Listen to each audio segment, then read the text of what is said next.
হামজা চৌধুরী যদি হন বাংলাদেশ ফুটবলের মহানায়ক, তাহলে সেখানটায় শামিত সোমের নামটাও থাকবে পার্শ্বনায়ক হিসেবে। কানাডা থেকে 1013 কিলো পাড়ি দিয়ে ঘণ্টা 20 জার্নি করে লাল সবুজের হয়ে মাঠ মাতাতে হন্যে হয়ে ছুটে আসেন শামিত সোম। এসে যতবারই সুযোগ পান পাল্টে দেন দলের আক্রমণ ভাগের দৃশ্য। বাংলাদেশের মানুষ শামিত সোমকে চিনে বাংলাদেশের ফুটবলার অথবা কানাডিয়ান প্রিমিয়ার লিগের দল ক্যাভালরির গুরুত্বপূর্ণ ফুটবলার হিসেবে, কিন্তু এর বাইরেও শামিতের রয়েছে আরও একটি পরিচয়, আর তা হলো সে একজন ইলেকট্রিক্যাল ইঞ্জিনিয়ার। গ্র্যাজুয়েশন কমপ্লিট করেছেন কানাডার কনকর্ডিয়ার বিশ্ববিদ্যালয় থেকে। টেকনিক্যাল পারসন, তার টেকনিক্যালিটিটা সবসময় সব ক্ষেত্রেই ব্যবহার করে। সমিতও যেন তাই। খেলাধুলার পাশাপাশি সমিত পড়াশোনাটাও চালিয়ে এসেছেন। নিজের মেধা কাজে লাগিয়ে পৌঁছেছেন এই পর্যায়ে। ইলেকট্রিক্যাল ইঞ্জিনিয়ার থেকে জাতীয় দলের সুপারস্টার হয়ে ওঠার জার্নিটা নিশ্চয়ই কৃতিত্বের। বাংলাদেশ দলের সবচেয়ে ইন্টেলিজেন্ট ফুটবলার হলেন শামিত সোম।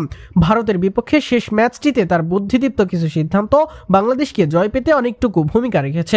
বাংলাদেশ যখন আর্লি গোল করে ম্যাচের লিড চলে আসে, তখন শামিত দায়িত্বটা নেন গেমের টেম্পো কন্ট্রোল করার। ম্যাচটিতে শামিত সোম তেমন একটা তার চিরচেনা ক্রিয়েটিভিটির প্রদর্শন করেননি, কারণ তিনি ভালোভাবেই জানতেন ম্যাচের ফলাফল নিজেদের অনুকূলে রাখতে ওই মুহূর্তটাই কি করার প্রয়োজন। শামিতের পায়ে যখনই বল আসছে, তিনি বল হোল্ড করে খেলায় গতিটা কমিয়ে দিয়েছেন।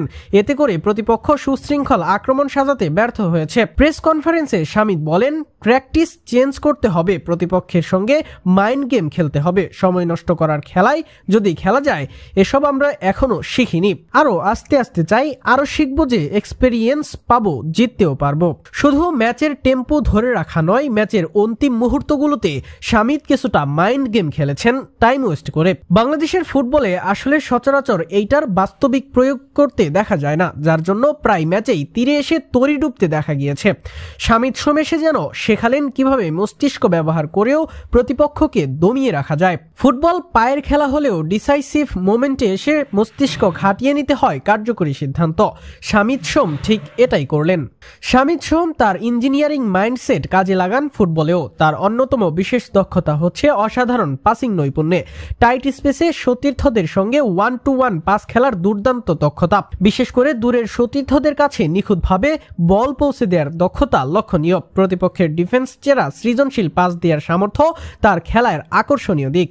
ম্যাচের রিদম বোঝার ক্ষেত্রে শামিত যথেষ্ট ম্যাচিওরড। তিনি সঠিক সময়ে সঠিক সিদ্ধান্ত নিতে পারেন, যা একজন মিডফিল্ডারের জন্য অত্যন্ত গুরুত্বপূর্ণ। শামিত সোমের আরেক দক্ষতার জায়গা হচ্ছে ফরওয়ার্ডদের জন্য কি পাস দেওয়ার ক্ষেত্রে বেশ কার্যকর। ম্যাচের রিদম বোঝার ক্ষেত্রে শামিত যথেষ্ট ম্যাচিওরড। তিনি সঠিক সময়ে সঠিক সিদ্ধান্ত নিতে পারেন, যা একজন মিডফিল্ডারের জন্য অত্যন্ত গুরুত্বপূর্ণ। শামিত সোমের আরেক দক্ষতার জায়গা হচ্ছে ফরওয়ার্ডদের জন্য কি পাস দেওয়ার ক্ষেত্রে বেশ কার্যকর, যেটা অনেক সময়ই গোলের সুযোগ তৈরি করে। বল পায়ে রাখার ক্ষেত্রে শামিত সোম বেশ কনফিডেন্ট থাকেন। তাকে প্রেস রেজিস্ট্যান্সও করতে দেখা যায়, অর্থাৎ প্রতিপক্ষের চাপেও বল ধরে রাখতে পারেন। ইঞ্জিনিয়ার ফুটবলার মিলেমিশে যেন শামিত একটা ফুল প্যাকেজ। শামিত সোম যদি শেষ পর্যন্ত পর্যাপ্ত সুযোগ পান, বাংলাদেশের ভালো একটা অ্যাসেট হয়ে উঠতে পারার সম্পূর্ণ অ্যাবিলিটি আছে তার মধ্যে।